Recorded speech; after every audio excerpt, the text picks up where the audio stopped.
काम करते होकर इस दीवानी कचहरी के, कलेक्ट्रेट के, बेहट के, रामपुर के चक्कर लगाते लगाते मैं समझता हूं कि थक चुके हैं। हालांकि बामसेब का कार्यकर्ता थकता नहीं है, लेकिन हम इतने चक्कर लगाते, लेकिन फिर भी हमारे वकील लोग पता नहीं क्या ऐसा कारण है कि वो नहीं निकलते। कभी इंदिरा राजा जी ने कहा कि बाबा साहब ने कहा जिस समाज में 10 डॉक्टर, 20 इंजीनियर, 30 वकील होंगे, उस समाज की तरफ कोई आंख उठाकर नहीं देख सकते। लेकिन एक स्थिति आज इतनी खराब हो चुकी है कि हम इतने वकील, इतने इंजीनियर, इतने डॉक्टर होने के बाद भी आज समाज हमारे आंखों के सामने लुट रहा है, लेकिन हम अपने घरों में बैठे हुए।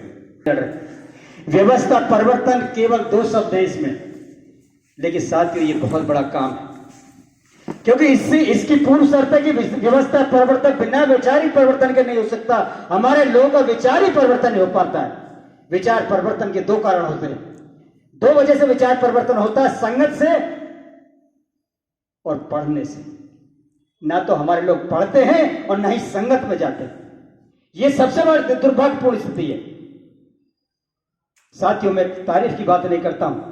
इस समाज में अगर इस देश के अंदर इस संगठन को चलाने का काम कर रहा है, तो पूरे देश में इंजीनियर इतना बड़ा योगदान है कि इंजीनियर इस संगठन को चलाने का काम कर रहे हैं।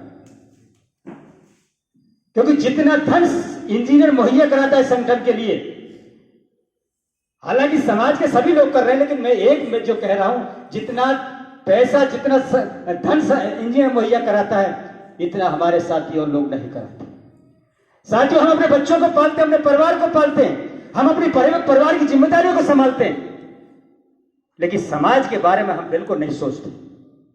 हमें वेतन मिलता है, हमें महीने में वेतन मिलता है, वेतन मिलने से पहले हम अपने पूरे घर का बजट बना लेते हैं कि हमें अपने बच्चों की फीस इतनी देनी है, अपने घर का किराया इतना देना है, अगर मकान बना लिया, अगर लोन लिया तो उसकी किस्त इतनी देनी है, यानी अपना पूरा बजट बना लेते हैं। लेकिन समाज के लिए 100 रुपए का बजट नहीं रखते।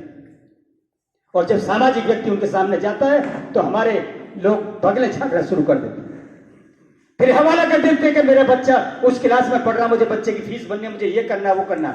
ये बहानेबाजी। मानव कासराम कहते थे कि समाज की अगर बहानेबाजी खत्म हो जाए तो इस समाज बहुत जल्दी शासक बन जाए।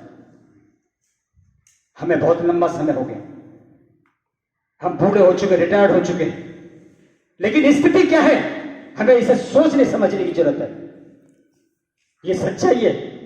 जिस आंदोलन में अगर 10-4 वकील काला कोट पहनकर अगर आगे खड़े हो जाएंगे, साथ ही पुलिस प्रशासन की हिम्मत नहीं पड़ सकती कि पूछने कि तुम कहां जा रहे हो।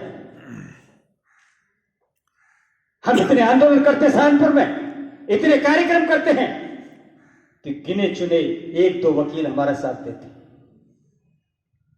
हम उनसे ये नहीं कहते कि भाई तुम्हारे साथ लड़ लो, केवल कोट पहनकर जेल में जाने के लिए हम तैयार हैं, गोली खाने के लिए हम तैयार हैं, लेकिन कोट पहन के हमारे साथ में तो आ जाओ, लेकिन हमारे साथ कोट पहनकर भी नहीं आते। ये बड़ा दुख होता है हमें, क्योंकि वकील बुद्धिजीवी वर्ग में आता है। वकील बुद्धिजीवी वर्ग में आता है, वह बुद्धिजीवी वर्ग समाज को दिशा देने का काम करता है। वो गांव का व्यक्ति, अनपढ़ व्यक्ति समाज को दिशा देने का काम नहीं करेगा। वो आपको साथ दे सकता है, लेकिन आगे आपको चलना पड़ेगा।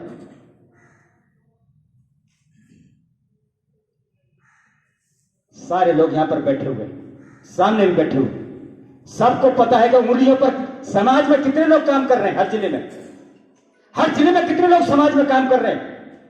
ये जिम्मेदारी हमारी ही नहीं, हमारे बामसेब कार्यकर्ता जो बैठे इनकी जिम्मेदारी, चंद्रगंज जी की जिम्मेदारी नहीं है, ये जिम्मेदारी हमारी सबकी।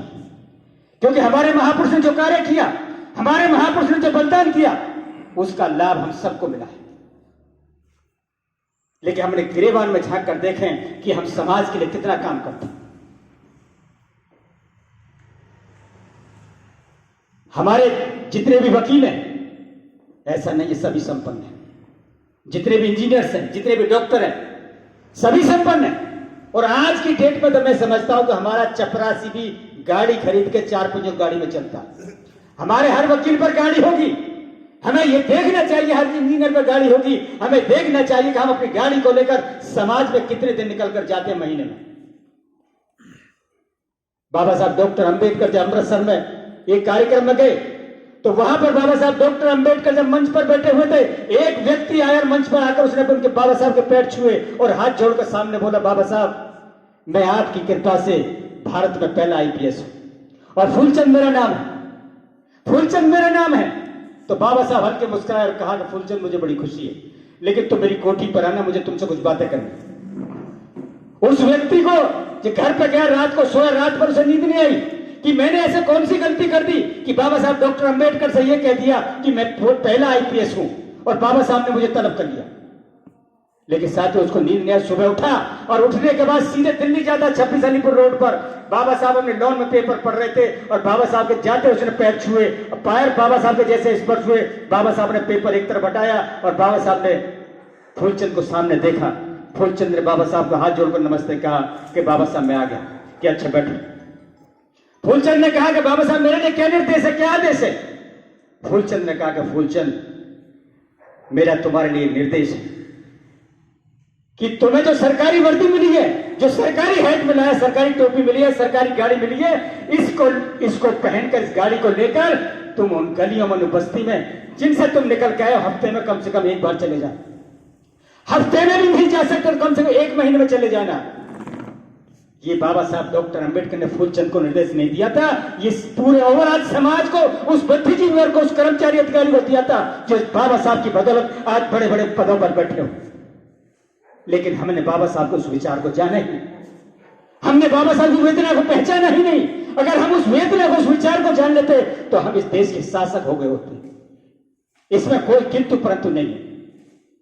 1950 में संविधान लागू हुआ, 1950 में हमें शिक्षा का अधिकार मिला, लेकिन लगभग 25 साल के बाद हमारा एक बहुत बड़ा वर्ग निकल कर आया जो बाबा साहब की बदौलत एक बड़े बड़े अधिकारी बने, बड़े बड़े ओहदों पर बैठे, राजनीति नेता बने, लेकिन केवल और केवल वो अपने भरण पोषण में लग गए, अपने बीवी बच्चों को पालने में लग गए। ये चंद लोग समाज में काम कर रहे हैं, इनके बल पर व्यवस्था परिवर्तन होना संभव नहीं। सहारनपुर में कितने सामाजिक कार्यकर्ता हैं? समाज में सामाजिक कार्यकर्ता कम है, समाज को धोखा देने वाले लोग ज्यादा। और उन धोखा देने वाले लोगों जो सही काम कर रहे हैं उनके प्रति भी एक भ्रम पैदा कर दिया है कि ये सारे लोग ही ऐसे हैं। ये सबसे बड़ी एक दुर्भाग्यपूर्ण स्थिति समाज में निर्माण हो चुकी है। जो व्यक्ति सही काम कर रहा है उस पर भी विश्वास नहीं होता। मान्यवर काशीराम साहब ने वामसेवक संगठन बनाया। एक इतना महान संगठन में सलूट करता हूं उस महापुरुष को कि जिसने ये संगठन इतना बड़ा महान संगठन दिया। इस देश में अगर आपको कुछ दे सकता है, इस देश की व्यवस्था को बदल सकता है, इस देश का आपको शासक बना सकता है, तो इस संगठन से कोई दूसरा संगठन नहीं है। बाबा साहब डॉक्टर अंबेडकर कहा करते थे कि दिशाहीन आंदोलन हथियार बन डालने की कोई उम्र नहीं होती। जोश में होश रखना पड़ेगा। यदि तुम्हें इस देश की व्यवस्था को अभी हमारे आजाद जी ने कहा कि बाबा साहब डॉक्टर अंबेडकर ने एक खून का कतरा नीचे निकलने दिया, अपनी कलम से इस व्यवस्था को बदल गए।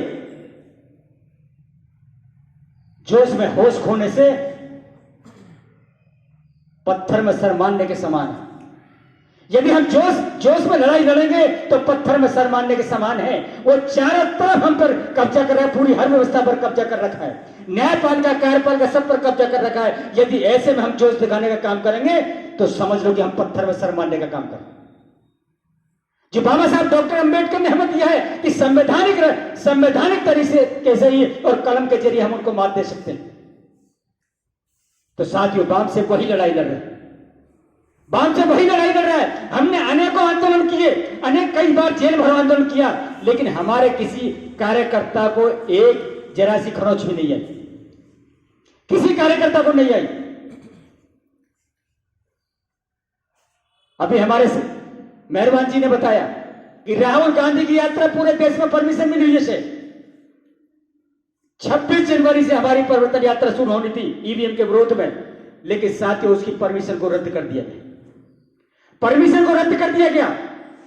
हमने 31 जनवरी को जेल भरो आंदोलन माननीय वामन मिश्रा के आह्वान पर 31 जनवरी को 11 बजे से जेल भरो आंदोलन पूरे देश में होना, 31 जनवरी को।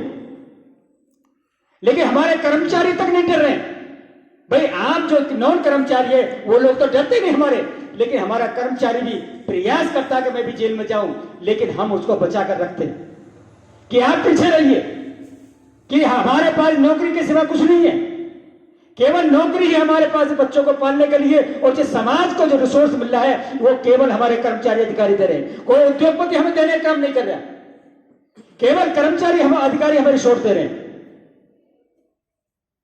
आप पीछे रहिए, जेल में जाने के लोग हमारे, अभी हमने 6 अक्टूबर को नागपुर में इतना बड़ा आंदोलन किया, जेल भरो आंदोलन, यानी आरएसएस के कार्यालयों को घेरा, यानी आरएसएस के विरोध में लोग बोलने से डरते हैं। लेकिन साथियों, हमने आरएसएस के कार्यालयों को घेरने का काम किया। 1 हफ्ते पहले मोहन भागवत गायब वहां से, जिस दिन उस कार्यालय घेरने का हमारा प्लान, तो वहां भीड़ थी 3 लाख लोगों की। आरएसएस के कार्यालय सारे कर्मचारी भाग गए, केवल वहां मिलिट्री और पैरामिलिट्री थी, सारे कर्मचारी भाग गए। वामसेव की इतनी बड़ी ताकत है, वामसेव की प्रासंगिकता कोई समाज आज भी नहीं जान रहा, हमारा बहुजन समाज आज भी नहीं जान रहा, लेकिन दुश्मन को उसकी ताकत को पता है। दुश्मन को ताकत का पता है कि वामसेव की कितनी बड़ी ताकत है।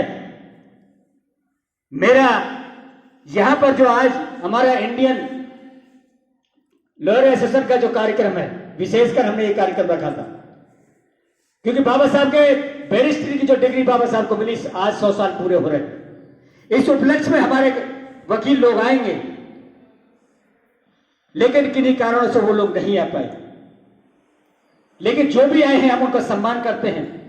आज हमारे 4-10 वकील आए हुए हैं, अगली बार 100 वकील भी आएंगे, क्योंकि मैं समझता हूं कि ये कार्यक्रम जो लगाए जाते हैं, कि हमें ये कार्यक्रम इसलिए लगाए जाते हैं कि हमारे जो समाज के जो अधिकारी कर्मचारी हैं, उन्हें एक सामाजिक सोच उनके अंदर विकसित की जाए, एक समाज के प्रति हमारी जिम्मेदारी क्या है इसका एहसास कराया जाए, इसलिए कार्यक्रम लगाए जाते हैं।